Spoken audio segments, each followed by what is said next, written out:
هلو متابعين قناة اليوتيوب مارشميلو، اهلا وسهلا بيكم. جالي سؤال من ضمن الكومنت، زي ما اتفقنا هرد على كل الاسئله في فيديوهات. جالي سؤال من الاستاذه سناء بدوي، قالت لي ازاي نجهز لمواسم الشغل. هو انا هتكلم بالمختصر عشان بس ادي المعلومه في وقت قصير، ما تزهقوش من الفيديوهات الطويله. بطريقتين. اول طريقه منهم ان يا اما احنا نشتغل مجموعه من الحاجات من المنتجات، يعني مثلا احنا داخلين على رمضان، اوكي، فده موسم شغل بالنسبه لنا، زينه وفوانيس وحاجات كتير جدا جدا بنعملها بالهاند ميد بتاعنا، بالكروشيه والتريكو والمكرميه لحاجه رمضان. في طريقتين، في ناس بتشتغل كتير حاجات وبعدين تقوم نازله بالممول تبيع الحاجات دي، وفي ناس بتبدا تعرض زي انا شخصيا بعمل كده.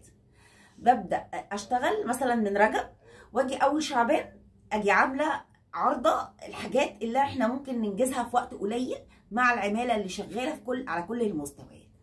يبقى مثلا لو طلب مني اوردر النهارده الحق اسلمه قبل رمضان ان شاء الله بيوم.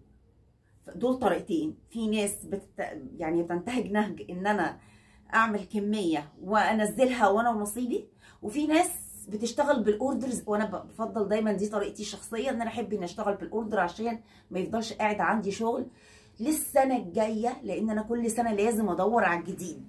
المنطق التاني ان احنا كل سنه بندور على الجديد، يعني انا مثلا كل سنه لازم اجيب حاجه جديده تبقى رمضان، بحيث الكلاينت بتوعي اللي معايا بقى لهم سنين بيحبوا اكيد مش هياخدوا مني بقى كل سنه. السنه اللي فاتت عملت لمض واعلام وحاجات، هياخدوها مني السنه دي لا، فبالتالي لازم اكون عندي جديد. اوكي، يبقى دي الطريقتين يا استاذه سناء.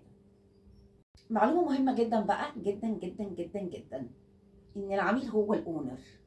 العميل هو اللي بيختار، والعميل اللي يقدر يقبض اكبر حد في الشغل لاقل حد، ويقدر يرفض الاونر نفسه لاقل حد. يعني لو منتجاتك عجبت العملاء هيشتري، قبضتي، والدليفري قبض، والشاريه من عنده الخامات قبض، وكل الدايره قبضت واشتغلت، يبقى هنا العميل هو المسؤول.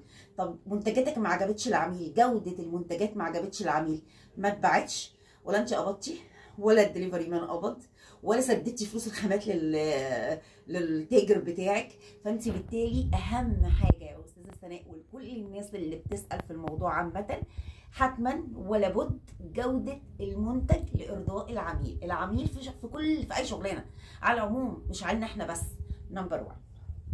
شكرا. لو عجبكم الفيديو، هو فيديو قصير بس لو عجبكم ما تنسوش لايك للفيديو، ولو في اي اسئله تانية انا جاهزه ارد عليها. يا ريت تحطوا كومنتاتكم، وانا هاخد الاسئله بتاعتكم اللي انتوا حابين تسالوني فيها وهرد عليكم في فيديوهات على طول.